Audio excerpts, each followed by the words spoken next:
Meu nome é Lúcia e, aos 62 anos, eu achava que já tinha chorado todas as lágrimas que uma mãe poderia ter. A vida, no entanto, estava prestes a me ensinar que o poço da dor de uma mãe é fundo o suficiente para guardar tempestades que a gente nem imagina. Há exatos 5 anos, 1 mês e 12 dias, eu enterrei um pedaço da minha alma. O nome desse pedaço era Daniel, meu único filho, levado aos 25 anos por um acidente de carro numa estrada chuvosa. Desde aquele dia, o silêncio na minha casa ganhou peso, cheiro e cor. Era um silêncio cinzento, com cheiro de roupa guardada e com o peso de todas as palavras que não foram ditas. Eu era viúva há muito tempo. Criei o Daniel sozinha, com o suor do meu trabalho como cozinheira num pequeno restaurante perto de casa. Cada grão de arroz, cada bife bem passado, cada cliente satisfeito se transformava nos tijolos do futuro do meu filho. Ele era um menino de ouro, desses que sorriem com os olhos. Estudioso, trabalhador, com um coração que parecia grande demais para o peito. Formou-se em engenharia, o primeiro diploma da nossa família. O orgulho que senti no dia da formatura dele era tão grande que parecia que eu ia explodir. "Conseguimos, mãe!" Ele me disse, abraçando-me com força, o diploma na mão. E era verdade. Tínhamos conseguido juntos. Pouco depois de se formar, ele conheceu a Camila. Ela era bonita, falava baixo, com uma doçura que, na época, me pareceu um bálsamo. Órfã de mãe, criada por um pai ausente, ela parecia ter encontrado na nossa pequena família o porto seguro que nunca teve. Daniel estava apaixonado, e ver meu filho feliz era a única coisa que importava para mim. Eles se casaram 1 ano depois, numa cerimônia simples no quintal da nossa casa. As minhas roseiras, que eu cuidava com tanto carinho, foram as testemunhas. Eu olhava para os dois, de mãos dadas, debaixo do arco de flores que eu mesma montei, e pedia a Deus que aquela felicidade durasse para sempre. A felicidade durou apenas 2 anos. A notícia do acidente chegou numa madrugada de sábado, trazida por 2 polícias com o rosto cansado. O mundo parou de girar. O chão se abriu. O ar se recusou a entrar nos meus pulmões. Lembro-me de pouca coisa daquele dia, apenas do grito de Camila, um som agudo que parecia rasgar a noite, e da sensação de que a minha própria vida tinha acabado ali, junto com a dele. Nos meses que se seguiram, Camila e eu nos agarramos uma à outra como 2 náufragas. A dor dela era a minha dor. O choro dela era o meu choro. Ela se mudou para a minha casa, dizendo que não conseguiria ficar sozinha no apartamento que dividia com Daniel. "Eu preciso da senhora, Lúcia. A senhora é a única família que me restou", ela dizia, e eu a acolhi nos meus braços e no meu coração.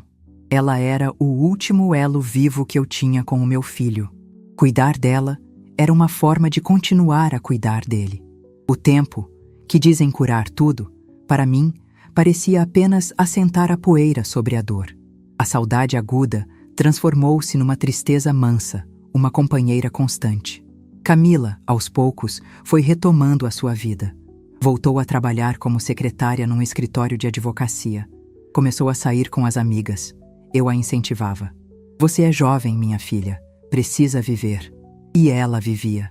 Mas a nossa relação começou a mudar. A cumplicidade do luto deu lugar a uma distância educada. Ela continuava a morar na minha casa, no antigo quarto de Daniel, mas as nossas conversas se tornaram raras.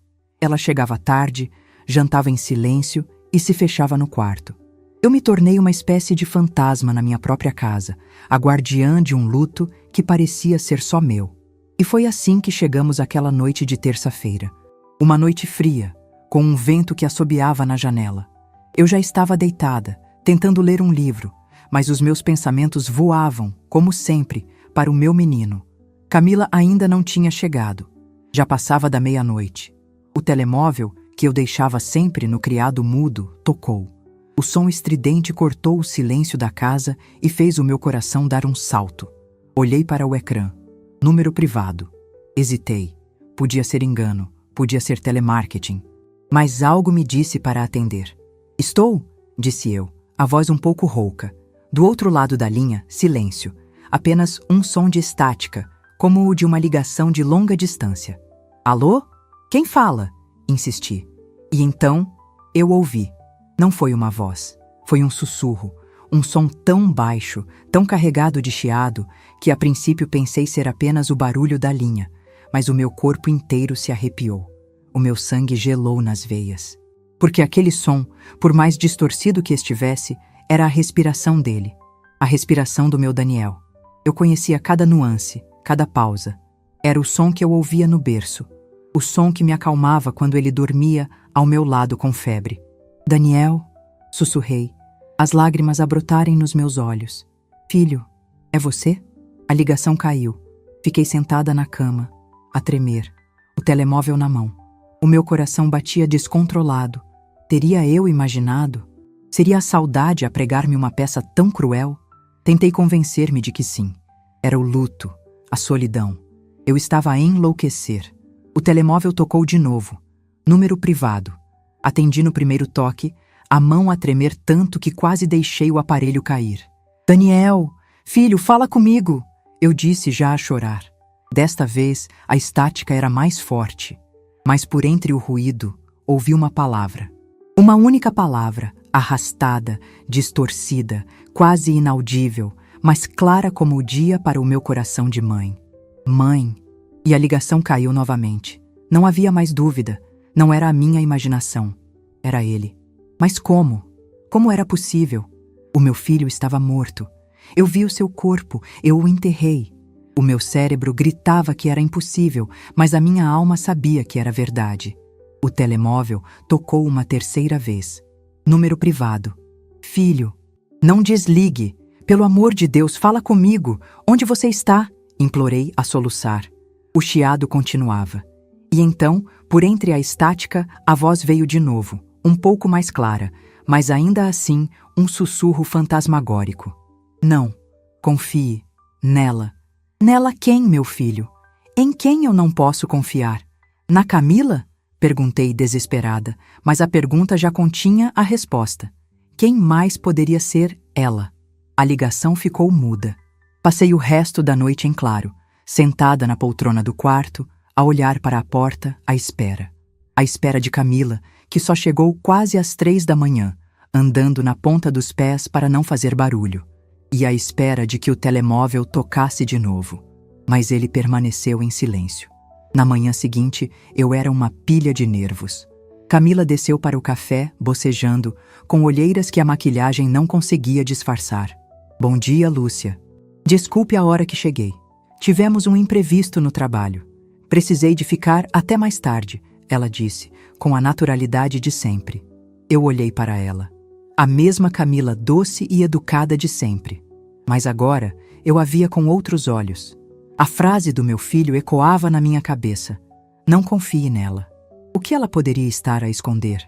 Que imprevisto no trabalho dura até às 3 da manhã? Tudo bem, minha filha. Acontece, respondi, a minha voz a soar estranha aos meus próprios ouvidos. Eu precisava de saber mais. Precisava de entender. Se era o meu Daniel a ligar-me do além, ele estava a tentar avisar-me de um perigo. E esse perigo, de alguma forma, estava ligado a Camila. Naquela noite, o telemóvel tocou de novo. E de novo. E de novo. 47 vezes eu contei.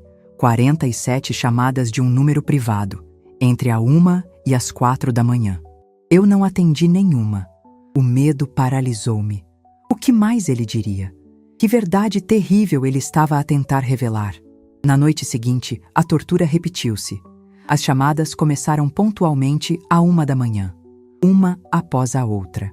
O som da vibração do telemóvel no criado mudo era como uma broca a perfurar o meu cérebro.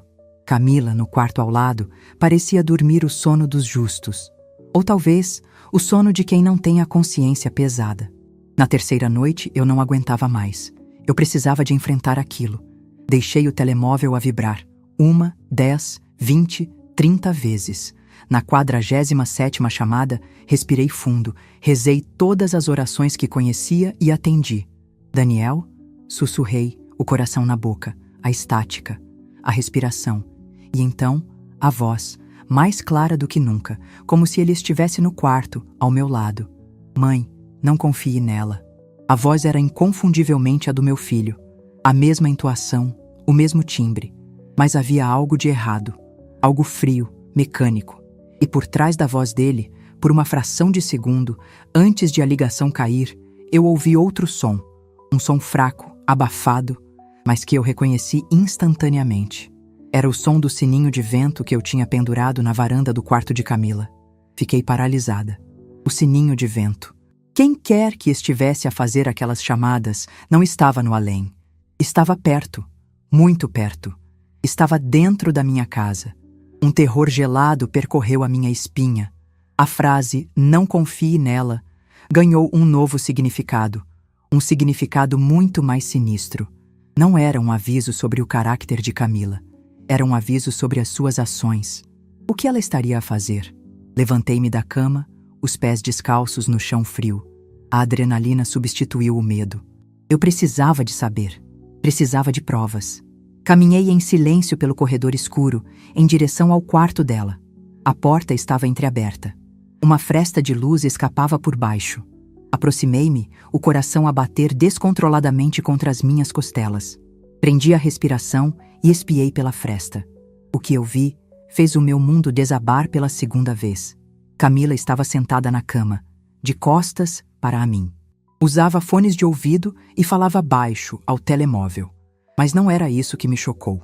Ao lado dela, na cama, estava um pequeno aparelho eletrônico, um gravador digital com uma luzinha a piscar. E no ecrã do seu computador portátil, aberto sobre o seu colo, eu vi um programa de edição de áudio. Havia várias faixas de som, com ondas sonoras a subir e a descer. E numa dessas faixas, eu li o nome do arquivo. Voz Daniel, mãe. Ela não estava a falar com ninguém. Ela estava a ouvir e a editar. E então, ela tirou os fones e tocou no play do computador. E a voz do meu filho morto encheu o silêncio do quarto. Mãe, não, confie, nela. Era uma gravação, uma montagem, feita a partir de áudios antigos, talvez de mensagens de voz que ele me mandou em vida, de vídeos de família. As palavras isoladas, editadas, misturadas com estática para parecer uma ligação do outro mundo. A minha nora, a menina doce e enlutada que eu acolhi, estava a usar a voz do meu filho morto para me aterrorizar, para me manipular, para me enlouquecer. Recuei, a mão a tapar a minha própria boca para abafar um grito. Voltei para o meu quarto como uma sonâmbula. Sentei-me na cama, o corpo a tremer de raiva e de uma dor tão profunda que parecia que o meu peito ia rasgar-se. A pergunta não era mais como. A pergunta agora era por quê? Por que ela faria uma coisa tão monstruosa, tão cruel? Que objetivo ela poderia ter ao levar-me à beira da loucura, usando a memória sagrada do meu próprio filho? Olhei para o telemóvel no criado mudo. As 47 chamadas perdidas. O número privado. A voz. Tudo uma farsa. Uma peça de teatro macabra, e eu era a única espectadora. Mas o espetáculo tinha acabado. A cortina tinha caído. E agora, a atriz principal teria de enfrentar a diretora. E a diretora, a mãe de Daniel, estava prestes a reescrever o final daquela história. Voltei para o meu quarto e fechei a porta sem fazer um único ruído. O meu corpo movia-se com a leveza de um fantasma. Mas por dentro, um vulcão de fúria e dor ameaçava entrar em erupção. Sentei-me na beira da cama, no mesmo lugar onde, noites antes, eu tinha chorado de saudade, acreditando ouvir um milagre. Que tola eu fui! Não era um milagre, era um truque de circo. Um espetáculo de horrores montado pela mulher que eu acolhi como filha. A imagem dela, sentada na cama com os fones de ouvido, a editar a voz do meu Daniel, estava gravada a fogo na minha mente. Cada detalhe era uma facada. O brilho do ecrã do computador, a luzinha a piscar do gravador, a concentração no seu rosto. Ela não parecia um monstro. Parecia uma artesã dedicada ao seu trabalho. E o seu trabalho era a minha destruição psicológica. A raiva veio primeiro, uma onda quente que subiu do estômago para a garganta. Tive vontade de arrombar a porta do quarto dela, de arrancar aquele computador das suas mãos e de gritar na sua cara até que a sua máscara de doçura se partisse em 1000 pedaços. Mas o que viria depois? Ela negar-se-ia. Diria que eu estava a imaginar coisas, que o luto me estava a deixar louca. E quem acreditaria em mim? A pobre viúva enlutada que ouve a voz do filho morto ou a nora dedicada que cuida dela há 5 anos? Eu seria a louca. Ela, a vítima. E o seu plano, seja ele qual for, teria funcionado na perfeição. Não, a raiva não me serviria de nada. Eu precisava de algo mais forte, precisava de frieza, precisava de um plano. A pergunta que martelava na minha cabeça era: por quê? Por que tamanha crueldade? Manipular uma mãe enlutada com a voz do seu filho morto não era uma maldade comum. Era algo de outro nível. Era uma perversidade calculada que exigia tempo, esforço e uma total ausência de alma. Ninguém faz uma coisa destas por acaso. Havia um objetivo, e eu precisava de o descobrir. Passei o resto da noite sentada na minha poltrona, a fingir que dormia. Ouvi Camila a desligar o computador, a ir à casa de banho, a deitar-se. Cada som normal da casa parecia agora sinistro. O ranger do soalho, o som da água nos canos. A minha casa, o meu refúgio, tinha se tornado o covil do inimigo. Quando o dia amanheceu, eu já tinha tomado uma decisão. Se Camila queria uma louca, ela teria uma. Eu iria representar o melhor papel da minha vida. Iria vestir a máscara da loucura que ela mesma me tinha costurado. Desci para o pequeno almoço mais tarde do que o costume. Encontrei-a na cozinha, a passar café, cantarolando uma música qualquer. O cheiro do café, que antes me confortava, agora enjoava-me. "Bom dia, Lúcia.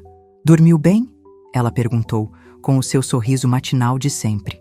Eu olhei para ela, os olhos deliberadamente turvos, a expressão confusa. Forcei um tremor nas minhas mãos. Eu não sei, Camila. Não tenho dormido bem. Tenho tido sonhos estranhos", disse eu, a minha voz a soar fraca, vacilante.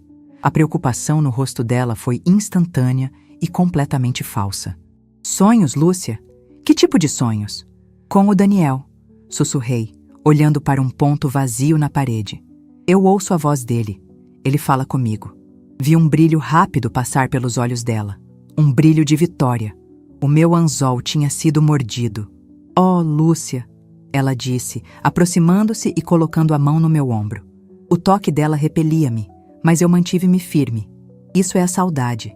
É normal. A senhora sente muito a falta dele." "Não é saudade, Camila. É real. Ele liga para mim, todas as noites, do telemóvel." Ela arregalou os olhos, a sua atuação de surpresa era impecável. "Liga? Como assim liga? Mas isso é impossível." "Eu sei que parece impossível, mas é verdade. Ele diz que precisa de me avisar de alguma coisa. Ele diz para eu não confiar."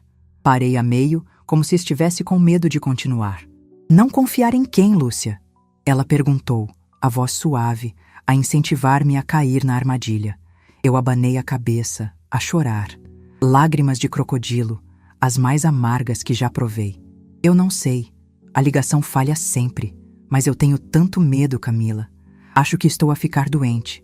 Acho que a minha cabeça não está boa." Ela abraçou-me. Um abraço de serpente. "Calma, Lúcia, calma. Eu estou aqui. Eu vou cuidar da senhora. Talvez seja bom procurar um médico, conversar com alguém. Pode ser o estresse, a solidão." "Um médico? Acha que eu preciso de um médico?" perguntei com a voz de uma criança assustada. "Acho que seria bom só para ficarmos mais tranquilas. Eu posso marcar uma consulta para a senhora. Um especialista. Eu conheço um muito bom, o Dr. Almeida. Ele ajudou o pai de uma amiga minha que estava a passar por uma depressão profunda. Um especialista, claro. O próximo passo do plano dela. Um médico que atestasse a minha insanidade. Um laudo que me tirasse a credibilidade, a autonomia, talvez até a minha casa. "Você faria isso por mim, minha filha?" perguntei, a olhar para ela com os olhos de uma ovelha a caminho do matadouro. "Claro que sim, Lúcia. Faço qualquer coisa para a ver bem", ela disse, a afagar-me as costas. O jogo tinha começado. Nos dias seguintes, a minha performance foi digna de um prêmio. Eu andava pela casa a falar sozinha. Deixava panelas no fogão até o conteúdo queimar.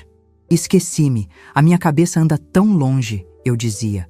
Trocava o nome das coisas, olhava para o vazio com os olhos assustados.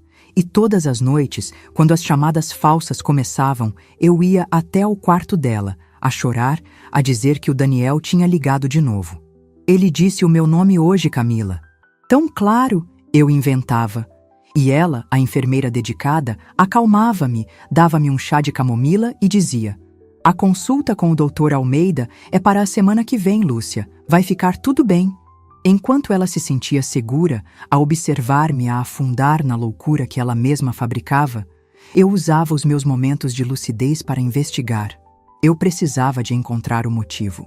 E o motivo, eu suspeitava, estava escondido em algum lugar naquele quarto, o antigo quarto do meu filho, que ela tinha transformado no seu covil. A oportunidade surgiu numa tarde de sábado. Camila anunciou que ia ao centro comercial com umas amigas. Vou demorar, Lúcia. Preciso de me distrair um pouco. A senhora fica bem sozinha? Quer que eu peça a uma vizinha para ficar consigo? Não precisa, minha filha. Eu fico bem. Vou deitar-me um pouco. A minha cabeça dói, respondi, com a minha melhor voz de doente. Assim que ouvi o som do carro dela a afastar-se, a minha fraqueza desapareceu. Levantei-me, o coração a bater acelerado, não de medo, mas de adrenalina. Eu tinha no máximo 2 ou 3 horas. Fui direta ao quarto dela. O quarto estava impecavelmente arrumado. A cama feita, as roupas dobradas, nada fora do lugar. Procurei primeiro nas gavetas da cômoda. Apenas roupas, maquilhagem, coisas pessoais. Nada. Procurei no armário. Caixas de sapatos, bolsas antigas, nada. O tempo estava a passar. Onde ela esconderia algo importante? O meu olhar pousou na secretária onde estava o computador portátil. Ao lado havia uma pequena caixa de madeira, daquelas que se usam para guardar joias. Eu mesma a tinha dado a ela num dos seus aniversários. Tentei abri-la. Estava trancada. Uma caixinha de joias trancada. O que poderia haver de tão valioso ali dentro? Procurei a chave. Olhei debaixo do tapete, dentro dos vasos, nos bolsos dos casacos. Nada. O desespero começou a bater. Foi então que me lembrei de algo. Daniel tinha o hábito de esconder uma chave suplente da casa debaixo de uma pedra solta no jardim. Talvez Camila tivesse aprendido o truque. Fui até a varanda do quarto dela. Havia vários vasos com plantas. Comecei a verificar um por um. E lá estava, debaixo de um vaso de gerânios, enrolada num pequeno plástico, uma chave minúscula. Corri de volta para dentro, o coração na boca. Coloquei a chave na fechadura da caixa. Girou. Abri a tampa. Dentro não havia joias, havia papéis. Eram cópias de documentos. Peguei no primeiro. Era uma apólice de seguro de vida em nome de Daniel. Uma apólice que eu nem sabia que ele tinha feito. O valor era alto, muito alto. E a beneficiária, em caso de morte, era ela, Camila. O meu sangue ferveu. Então era isso. Dinheiro. Mas o seguro já não deveria ter sido pago? Fazia 5 anos. Peguei nos outros papéis. Eram extratos bancários da conta dela. Vi depósitos mensais de um valor considerável, feitos pela seguradora. Ela estava a receber o dinheiro, aos poucos. Mas por quê? E então eu vi o último documento, no fundo da caixa. Era uma cópia do testamento de Daniel. Um testamento que eu também não sabia que existia. Nele, o meu filho deixava o apartamento que eles tinham comprado para ela. Mas a nossa casa, a casa onde eu vivia, a casa que era metade minha e metade dele, ele deixava-a para mim, com uma condição, uma cláusula que me fez perder o fôlego. Deixo a minha parte da casa da minha infância para a minha mãe, Lúcia, com a condição de que ela permaneça em plena posse das suas faculdades mentais. Caso ela seja declarada mentalmente incapaz, a gestão de todos os seus bens, incluindo o imóvel, passará a ser da minha esposa, Camila, que deverá zelar pelo seu bem-estar. Ali estava, preto no branco. A resposta para o porquê. A crueldade tinha um preço. E o preço era a minha casa, o meu lar, o último pedaço do meu mundo. Camila não queria apenas vender a casa, ela queria tudo. E para isso, precisava que eu fosse declarada louca. O seguro de vida era apenas o bônus. O prêmio principal era o meu patrimônio. A menina doce e órfã era uma predadora, e eu era a sua presa. Fotografei cada um dos documentos com o meu telemóvel. Coloquei tudo de volta na caixa, tranquei-a e pus a chave de volta no lugar. Arrumei o quarto, deixando-o exatamente como estava. Ninguém poderia saber que eu tinha estado ali. Voltei para o meu quarto e sentei-me na cama, os documentos a brilharem no ecrã do meu telemóvel. Eu tinha a faca e o queijo na mão. Eu tinha o motivo. Eu tinha a prova do crime. Agora, eu só precisava de montar a armadilha perfeita. O meu primeiro instinto foi ligar para a polícia. Mas o que eu diria? Que a minha nora estava a tentar enlouquecer-me para roubar a minha casa? Eles olhariam para mim, uma senhora de 62 anos, a falar de chamadas do filho morto, e pensariam exatamente o que Camila queria que eles pensassem, que eu era louca. Não, a lei dos homens talvez não me servisse agora. Eu precisava de uma justiça diferente, uma justiça que a desmascarasse publicamente, que a fizesse sentir um pingo do terror e da humilhação que ela me tinha imposto. Peguei no telemóvel. Não liguei para a polícia. Liguei para o meu primo, Afonso, o filho mais velho da irmã da minha mãe, um homem sério, advogado, a única pessoa da família em quem eu confiava de olhos fechados. Afonso, é a Lúcia. Preciso da tua ajuda. É urgente e é muito, muito sério. Contei-lhe tudo. As chamadas, a gravação, os documentos. Ele ouviu em silêncio do outro lado da linha, interrompendo-me apenas para fazer perguntas pontuais. Quando terminei, o silêncio dele foi longo e pesado. Lúcia, ele disse finalmente, a voz carregada de uma raiva contida. Essa mulher é um monstro, e nós vamos apanhá-la. Não faças nada, continua a representar. Deixa-a marcar a consulta com esse médico. E deixa o resto comigo. Eu sei exatamente o que fazer. Desliguei o telemóvel e pela primeira vez em 5 anos senti uma chama de esperança a aquecer-me o peito. A máscara da loucura era desconfortável, mas eu iria usá-la até o fim. O espetáculo de Camila estava a chegar ao seu grande final.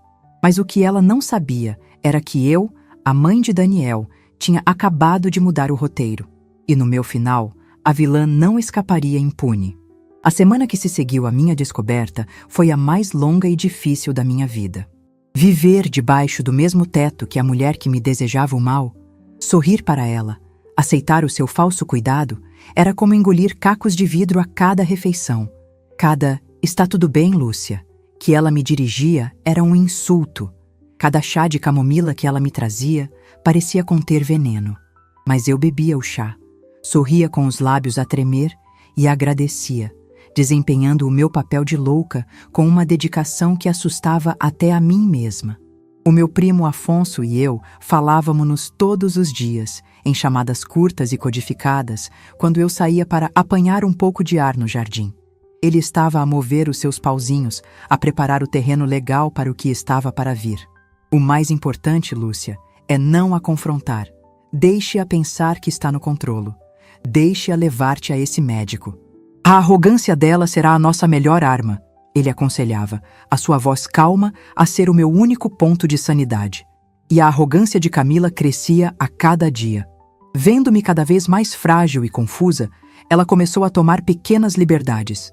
Começou a falar das nossas finanças, a sugerir que talvez fosse melhor ela passar a gerir as contas da casa para poupar-me do estresse. Começou a atender os meus telefonemas, dizendo aos meus amigos que eu não estava muito bem para falar. Ela estava lentamente a isolar-me, a apagar-me do meu próprio mundo, convencida de que a sua vitória estava próxima. As chamadas noturnas continuavam, mas agora eu já não sentia medo. Sentia um desprezo gelado. Eu deitava-me na cama e ouvia o telemóvel a vibrar, imaginando-a no quarto ao lado, a dar o play na sua gravação macabra, a sentir-se uma gênia do crime. Mal sabia ela que cada chamada era mais um prego no seu próprio caixão. Eu até comecei a dar-lhe novas deixas. Camila, o Daniel disse algo diferente esta noite. Eu sussurrava no pequeno almoço. Ele falou de papéis. Disse que eu precisava de assinar uns papéis. Vi os olhos dela a brilharem. Eu estava a dar-lhe exatamente a desculpa de que ela precisava para, eventualmente, me apresentar um documento, talvez uma procuração, para eu assinar no meio da minha confusão mental. Papéis, Lúcia? Talvez ele esteja preocupado com o futuro. Ele sempre foi tão responsável. ela dizia, a sua voz a pingar falsa compaixão. Finalmente, o dia da consulta chegou. Era uma quarta-feira de manhã. Um dia cinzento e úmido que combinava perfeitamente com o meu estado de espírito. Camila estava especialmente animada. Ajudou-me a escolher a roupa como se eu fosse uma criança. Vista este casaco azul, Lúcia. Fica-lhe tão bem. Quer que eu a ajude com o cabelo? Não precisa, minha filha. Eu consigo, respondi, com a minha voz trêmula de sempre. Entramos no carro dela. Durante o trajeto, ela falava sem parar sobre o Dr. Almeida. Ele é um psiquiatra maravilhoso, Lúcia, muito respeitado. Ele vai saber exatamente como ajudar a senhora. Só precisa de ser honesta com ele, contar tudo o que tem sentido sobre as vozes, os esquecimentos. Ele está aqui para ajudar. Ela estava a treinar-me, a garantir que eu dissesse as palavras certas para que o médico pudesse assinar o meu atestado de insanidade sem pestanejar. Eu apenas assentia, a olhar pela janela, o coração a bater forte. Não de medo, mas de uma ansiedade cortante. O plano de Afonso era arriscado. Tudo dependia da minha capacidade de representar até ao último segundo. O consultório do Dr. Almeida ficava num prédio comercial imponente, no bairro mais chique da cidade. A sala de espera era silenciosa, decorada em tons de bege e cinzento, com música clássica a tocar baixinho. Tudo ali era desenhado para acalmar, para intimidar. Sentei-me numa poltrona de couro, as mãos no colo, enquanto Camila se anunciava na recepção com a eficiência de uma tutora responsável. Bom dia! Temos uma consulta marcada para Lúcia Guedes. Eu sou Camila, a nora dela. Minutos depois, a porta do consultório abriu-se. Um homem de cabelo grisalho, óculos de aros finos e um sorriso profissional apareceu. Dona Lúcia? Camila? Por favor, entrem. Sou o Dr. Almeida. O consultório era espaçoso, com uma grande janela com vista para a cidade. Havia uma secretária de madeira escura e, em frente, 3 poltronas. Sentei-me numa delas. Camila sentou-se ao meu lado, como uma mãe atenta a acompanhar o filho. Então, Dona Lúcia, a Camila falou-me um pouco sobre a situação ao telefone, mas eu gostaria de ouvir da senhora. O que a traz aqui hoje? Perguntou o médico. O seu tom era suave, convidativo. Respirei fundo. O espetáculo ia começar. Doutor, comecei, a voz a falhar. Eu acho que estou a ficar louca. Contei-lhe tudo. Ou melhor, a versão que Camila queria que ele ouvisse. Falei das chamadas noturnas, da voz do meu filho morto, dos meus esquecimentos, do meu medo constante. Chorei. Agarrei-me ao braço de Camila como se ela fosse a minha única âncora. E ela, a atriz consumada, afagava a minha mão, olhava para o médico com uma expressão de profunda tristeza e preocupação. É muito difícil para ela, doutor. E para mim também. Vê-la assim? O Daniel era tudo para nós, ela dizia, com os olhos cheios de lágrimas. O doutor Almeida ouvia tudo com atenção, a fazer anotações num bloco. Ele fazia perguntas, pedia detalhes. E eu respondia, sempre a reforçar a imagem de uma mulher a perder o contato com a realidade. Depois de quase meia hora, ele pousou a caneta. Dona Lúcia, o que a senhora está a descrever são sintomas clássicos de um quadro de estresse pós-traumático profundo, complicado por um luto não resolvido.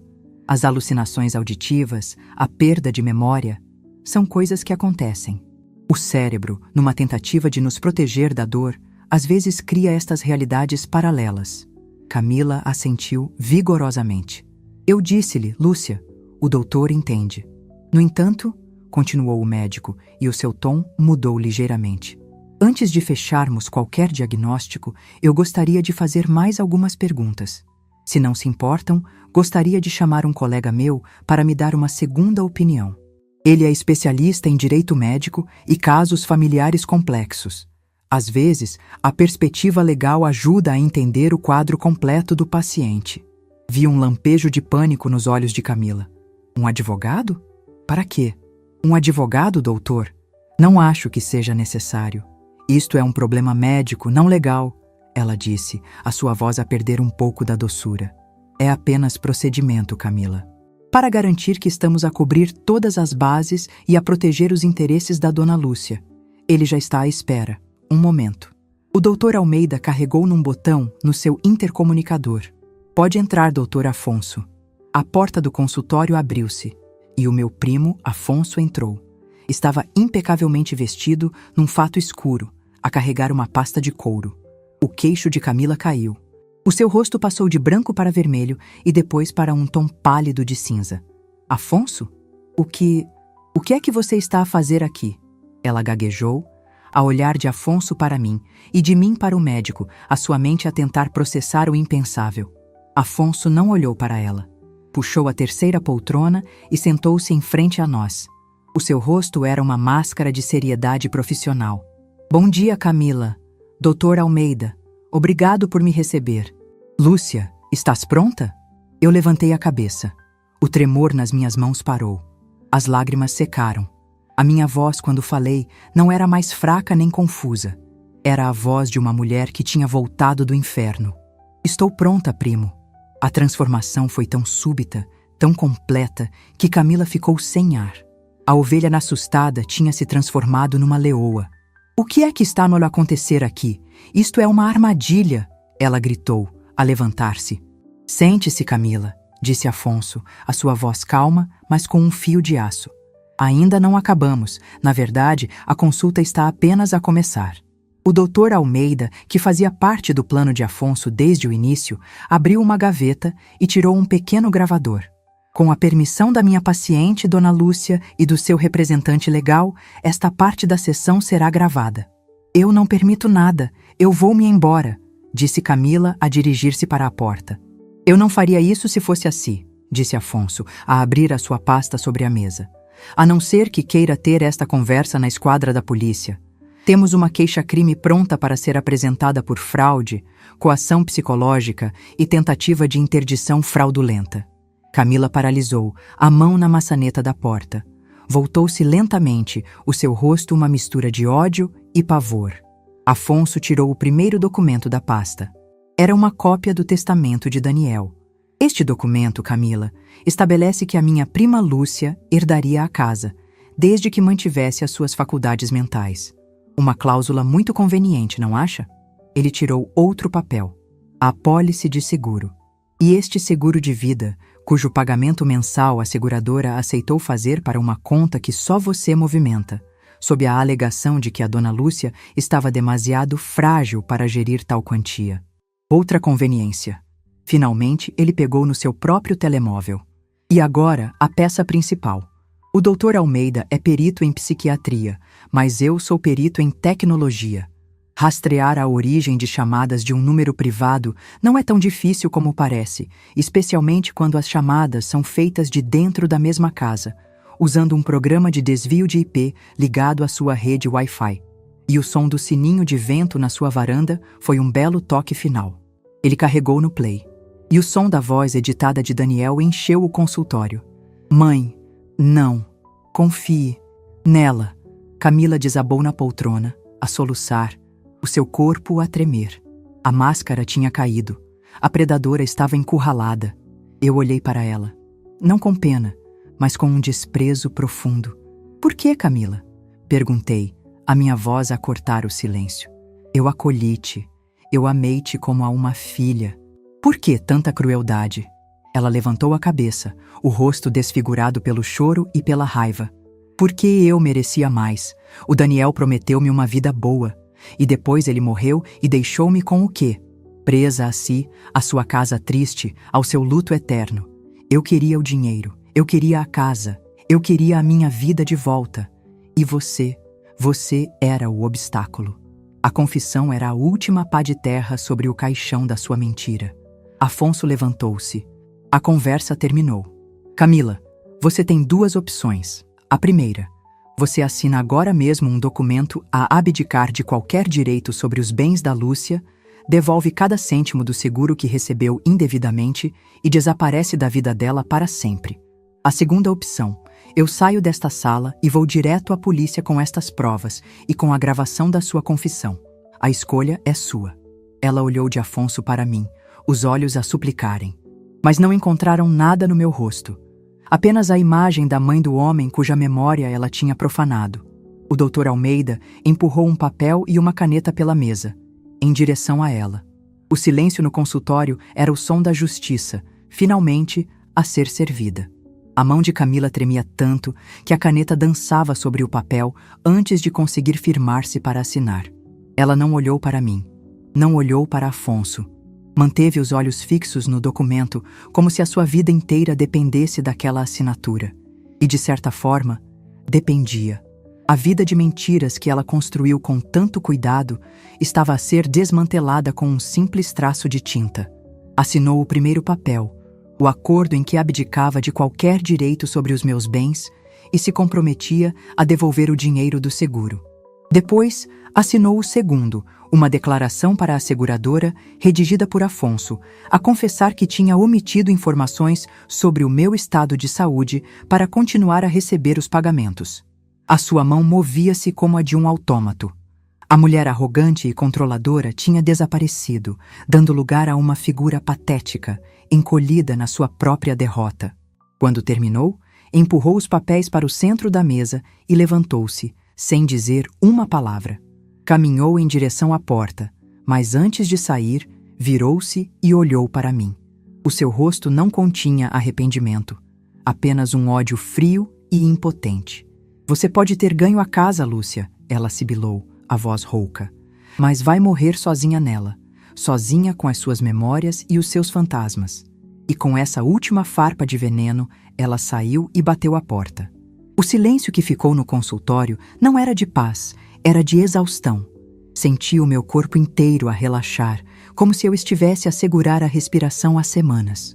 O Dr. Almeida, que assistiu a tudo com uma calma profissional, olhou para mim com uma genuína compaixão. Dona Lúcia, eu sinto muito que tenha tido de passar por isto. O que a sua nora fez foi de uma crueldade inqualificável. Se precisar de conversar, de verdade, as minhas portas estarão sempre abertas. Obrigada, doutor, mas acho que a minha terapia começou hoje, respondi, sentindo uma força que não sabia que possuía. Afonso guardou os documentos na sua pasta. E agora, Lúcia, para onde vamos? Para casa, primo. Para a minha casa. Preciso de a reclamar de volta. Voltamos no carro de Afonso. Quando chegamos à minha rua, vi o carro de Camila estacionado em frente à casa. A porta da frente estava aberta. Ela estava lá dentro, a fazer as malas. Uma parte de mim sentiu um calafrio. E se ela fizesse alguma coisa? Destruísse algo? Não te preocupes, disse Afonso, como se lesse os meus pensamentos. Eu entro contigo. Ela não vai fazer mais nada. Entramos. A cena na sala era de puro caos. Malas abertas, roupas atiradas para o chão, gavetas reviradas. Camila movia-se pelo antigo quarto de Daniel como um furacão, a enfiar as suas coisas em sacos de lixo, sem qualquer cuidado. Quando nos viu, parou e lançou-nos um olhar fulminante. O que é que vocês querem? Vieram ver o espetáculo? Apreciar a vossa vitória? Ela cuspiu as palavras. Viemos garantir que você leva apenas o que é seu, Camila. E que sai da casa da minha prima o mais rápido possível, respondeu Afonso, o seu tom a não deixar espaço para discussões. Ela riu, uma risada sem alegria. Não se preocupem, eu não quero nada deste lugar. Não quero nada que me lembre desta família amaldiçoada. Observá-la ali, no meio da desordem que ela mesma criou, foi revelador. Via-a pegar nos porta-retratos com fotos dela e de Daniel e a atirá-los para dentro de um saco. Via-a arrancar da parede um pequeno quadro que eu tinha bordado para o casamento deles. Ela não estava a levar memórias. Estava a tentar apagar a história, a destruir as provas do tempo em que ela fingiu amar o meu filho. Em menos de uma hora, ela tinha enchido o seu carro. Deu uma última olhada para a casa, para mim, para Afonso. O seu rosto era uma máscara impenetrável. Adeus, Lúcia, ela disse. E a palavra soou como uma promessa de que nunca mais nos veríamos. Adeus, Camila, respondi. Vimo-la a entrar no carro e a arrancar, a cantar pneus na rua. E então, o silêncio. Um silêncio diferente. Um silêncio que não era pesado, mas leve. Era o som do espaço a ser devolvido. Afonso ficou comigo mais um pouco. Ajudou-me a fechar a porta. Tens a certeza de que ficas bem sozinha? Tenho, primo. Pela primeira vez em 5 anos, tenho a certeza de que vou ficar bem. Quando ele se foi, eu fiquei ali, parada no meio da minha sala. A casa estava uma bagunça, mas parecia respirar de novo. Fui até ao quarto que tinha sido de Camila, o antigo quarto do meu Daniel. O cheiro dela ainda estava no ar, um perfume doce e enjoativo que eu sempre detestei. Abri todas as janelas, deixando o vento entrar e levar consigo os últimos vestígios da sua presença. Comecei a arrumar, não com raiva, mas com um propósito. Cada objeto dela que eu pegava era uma despedida. As suas roupas esquecidas, os seus cremes na casa de banho, os seus livros na prateleira. Coloquei tudo em sacos de lixo. Sem nostalgia, sem pena. Eu estava a fazer uma limpeza, não apenas na casa, mas na minha alma. No fundo de uma gaveta, encontrei uma pequena caixa. Dentro estavam as coisas de Daniel que ela tinha guardado. A sua t-shirt de futebol preferida, o seu relógio de pulso, uma coleção de bilhetes de cinema dos primeiros encontros deles. Peguei na t-shirt e levei-a ao rosto. O cheiro dele, fraco, quase imperceptível, ainda estava ali. E as lágrimas que eu pensei que tinham secado, voltaram. Mas desta vez eram lágrimas limpas. Eram de saudade pura, sem a contaminação da mentira. Passei os dias seguintes a transformar a casa. Mudei os móveis de lugar. Fiz uma doação de tudo o que me lembrava dela. Comprei flores frescas e espalhei-as por todos os cantos. Aos poucos, a casa que tinha sido um palco de luto e manipulação estava a tornar-se de novo o meu lar. Uma semana depois, recebi uma carta da seguradora. Informavam que, após uma revisão do caso, os pagamentos a Camila tinham sido suspensos e que os valores recebidos indevidamente seriam cobrados judicialmente. Afonso tinha feito o seu trabalho. A justiça, mesmo que lenta e burocrática, estava a seguir o seu curso. Eu comecei a reconectar-me com o mundo. Liguei para as minhas amigas, que Camila tinha afastado com as suas mentiras. Expliquei, por alto, que a minha nora tinha ido embora e que eu estava a passar por uma fase de reorganização. Elas entenderam, não fizeram muitas perguntas, apenas ofereceram o seu apoio. Estávamos com saudades, Lúcia. Sentimos a sua falta no nosso café de quinta-feira. Eu volto na próxima quinta, sem falta, prometi, e cumpri. Sentar-me à mesa com as minhas amigas, a rir de coisas banais, a falar sobre novelas e receitas, foi como voltar a respirar depois de um longo mergulho. Eu tinha me esquecido de como era bom ser apenas a Lúcia, e não a pobre Lúcia, a mãe enlutada. Comecei a cozinhar de novo, não por obrigação, mas por prazer. Os cheiros de alho refogado e de bolo a assar no forno encheram a minha casa e espantaram os últimos fantasmas. Comecei a cuidar do meu jardim com um novo afinco. As minhas roseiras, que tinham murchado com a minha tristeza, voltaram a florir. Numa tarde, enquanto podava uma roseira, encontrei algo enterrado na terra perto da raiz. Era uma pequena cápsula do tempo, uma caixinha de metal que eu e Daniel tínhamos enterrado quando ele tinha 10 anos. Eu já nem me lembrava daquilo. Abria com cuidado. Dentro havia um carrinho de brincar, uma foto nossa e um bilhete escrito com a sua letra de criança.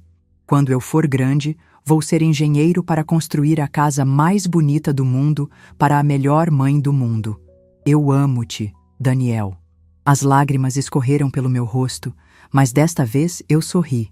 Ele não tinha construído a casa, mas tinha me deixado algo muito mais valioso. A força para lutar por ela. A voz dele, a verdadeira voz dele, não a imitação cruel de Camila, ecoou na minha memória. A voz dele a rir, a contar-me os seus sonhos, a dizer: conseguimos, mãe. Eu tinha perdido o meu filho, mas ninguém, nunca mais, me roubaria a sua memória. Peguei no bilhete e na foto e levei-os para dentro. Coloquei-os num porta-retratos novo e pus na mesa de cabeceira. Todas as noites, antes de dormir, eu olhava para aquela foto. Não havia mais chamadas na madrugada. Não havia mais vozes distorcidas. Apenas o silêncio. Um silêncio bom. Um silêncio cheio de paz e de uma saudade que, finalmente, podia ser apenas amor. A minha casa estava vazia de presenças indesejadas, mas o meu coração, pela primeira vez em 5 anos, estava a começar a encher-se de novo. Estava a encher-se de mim. Os meses que se seguiram à partida de Camila foram como as estações do ano a mudarem dentro de mim. Primeiro, veio o inverno da limpeza, um período frio e necessário para arrancar as ervas daninhas que ela tinha deixado para trás. Não só na casa, mas principalmente no meu coração.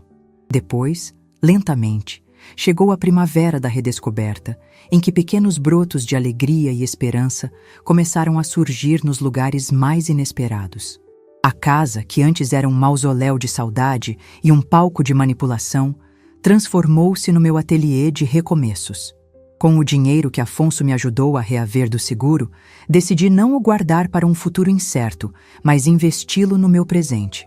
Contratei um pintor e escolhi as cores mais alegres que encontrei.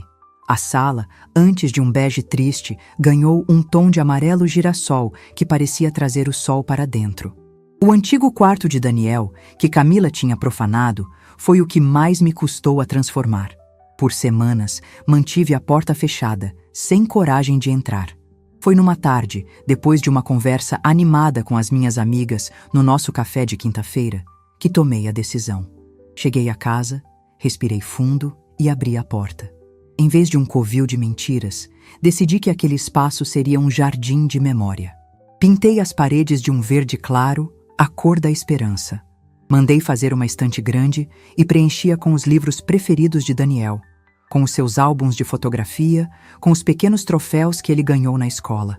Criei um canto de leitura com uma poltrona confortável e um candeeiro de luz quente. Aquele quarto deixou de ser o lugar onde a voz dele foi falsificada. Tornou-se o lugar onde a sua essência seria para sempre celebrada. Não era um santuário de dor, mas uma biblioteca de amor. A minha vida social, antes inexistente, floresceu. Voltei a frequentar o clube do bairro, onde me inscrevi em aulas de dança de salão, algo que eu sonhava fazer desde a juventude. No início, sentia-me desajeitada, uma senhora de 62 anos a tentar aprender a valsa. Mas as minhas colegas, mulheres como eu, viúvas, divorciadas, mães de filhos criados, acolheram-me com um carinho que me emocionou. Ríamos dos nossos próprios erros, celebrávamos cada passo acertado. Ali, eu não era a mãe de Daniel, nem a vítima de Camila. Era apenas a Lúcia, a aluna do vestido florido que tinha um sorriso fácil e 2 pés esquerdos. Foi numa dessas aulas que conheci o Sr. Alberto, um viúvo de 70 anos, com um bigode farto e uns olhos que brilhavam quando ele ria. Ele convidou-me para dançar, com uma gentileza antiga. Dançamos um bolero e pela primeira vez em décadas senti a alegria simples de ser conduzida por braços firmes, sem segundas intenções. O Sr. Alberto tornou-se o meu parceiro de dança e depois um amigo querido. Tomávamos café depois das aulas, falávamos sobre os filhos, as saudades, os pequenos prazeres da vida. Ele nunca me perguntou sobre os detalhes da minha dor, mas eu sabia que ele entendia. Havia na sua presença um respeito silencioso que valia mais do que 1000 palavras de consolo. As notícias de Camila chegavam-me aos pedaços, trazidas pelo vento das fofocas do bairro. Fiquei a saber que ela tinha perdido o emprego. A história, de alguma forma, tinha se espalhado. Ninguém queria ter por perto uma mulher capaz de tal crueldade. A seguradora estava a processá-la para reaver o dinheiro, e ela teve de vender o carro e mudar-se para um apartamento minúsculo e alugado na periferia da cidade. Não senti alegria ao ouvir aquilo. Senti uma espécie de justiça melancólica. Ela tinha tido tudo nas mãos. O amor do meu filho, o meu apoio, uma vida confortável. E tinha trocado tudo pela ganância. Tinha plantado vento e agora colhia a tempestade. Um dia, cerca de 1 ano depois de tudo, eu estava a sair do supermercado quando a vi. Estava do outro lado da rua, à espera do autocarro. Estava mais magra, as roupas eram simples, o cabelo estava sem brilho. O seu rosto não tinha a doçura calculada de antes, apenas um cansaço profundo. Os nossos olhares cruzaram-se por um instante. Vi um lampejo de pânico nos olhos dela, seguido de uma vergonha que a fez desviar o rosto. Ela virou-se de costas, fingindo não me ter visto. Eu, por minha vez, continuei o meu caminho. Não havia mais nada a ser dito. O nosso capítulo tinha terminado. A maior transformação, no entanto, aconteceu dentro de mim. A dor da perda de Daniel nunca desapareceria. A saudade seria a minha companheira para o resto da vida. Mas agora eu conseguia lembrar-me dele com um sorriso. Lembrava-me das suas gargalhadas, das suas piadas sem graça, do seu abraço apertado. A memória dele tinha sido limpa, purificada da manipulação de Camila. Numa tarde de domingo, o sol a entrar pela janela da sala, eu estava a folhear um dos seus álbuns de faculdade. Numa das fotos, ele estava com um grupo de amigos, a sorrir, a fazer um sinal de vitória com os dedos. E ao lado dele estava um rapaz que eu reconheci vagamente. Lembrei-me de Daniel a falar dele. Era o Tiago, o seu melhor amigo na faculdade, o rapaz que tinha perdido o contato depois de se ter mudado para outro país. Movida por um impulso, procurei o nome dele nas redes sociais. Encontrei-o. Mandei-lhe uma mensagem simples. Olá, Tiago. Sou a Lúcia, a mãe do Daniel. Não sei se você se lembra de mim. Encontrei uma foto vossa e senti vontade de dizer um olá. A resposta chegou minutos depois. Dona Lúcia, claro que me lembro. Que surpresa boa. Eu sinto tanto a falta do Dani. Pensei tantas vezes em si, mas perdi o seu contato. Como é que a senhora está? Começamos a conversar. Trocar mensagens com o Tiago era como ter um pedaço do meu filho de volta. Ele contava-me histórias da faculdade que eu não conhecia, partilhava memórias engraçadas, lembrava-me do lado leve e brincalhão de Daniel. Ele vivia agora na capital, a poucas horas de distância. Dona Lúcia, eu vou estar aí na sua cidade no próximo mês, a trabalho. Será que podíamos tomar um café? Eu adoraria dar-lhe um abraço. O encontro com o Tiago foi um presente. Ele era um rapaz bom, com os mesmos olhos gentis do meu filho. Levou-me a um café e ficamos horas a conversar. Ele olhou para mim e disse: o Daniel falava sempre da senhora. Dizia que a senhora era a mulher mais forte que ele conhecia. E ele tinha razão. Naquele momento, o ciclo de cura fechou-se. A voz do meu filho, que tinha sido usada para me destruir, voltava agora, através das memórias de um amigo, para me reerguer. Hoje, aos 64 anos, a minha casa não é mais silenciosa. É preenchida pelo som da música que eu gosto de ouvir, pelas chamadas das minhas amigas, pelas visitas do Sr. Alberto para uma partida de cartas. O quarto de Daniel é o meu lugar preferido, onde eu leio, escrevo e sinto a sua presença de uma forma serena e feliz. Eu aprendi que a confiança, uma vez quebrada, raramente pode ser remendada. E aprendi que o maior desrespeito à memória de quem amamos é permitir que a sua ausência nos destrua. Daniel não iria querer ver-me a afundar na loucura. Ele iria querer ver-me a dançar a valsa, a cuidar das minhas roseiras, a sorrir. A voz que eu ouvi naquelas madrugadas não era a do meu filho. Era o eco da maldade de outra pessoa. A verdadeira voz do meu Daniel eu carrego-a todos os dias dentro do meu coração. E ela não me sussurra avisos sinistros. Ela sussurra-me ao ouvido a mesma coisa que ele me disse a vida inteira. Força, mãe. Nós conseguimos. E finalmente eu acredito que sim. Sozinha, mas mais forte do que nunca, eu consegui.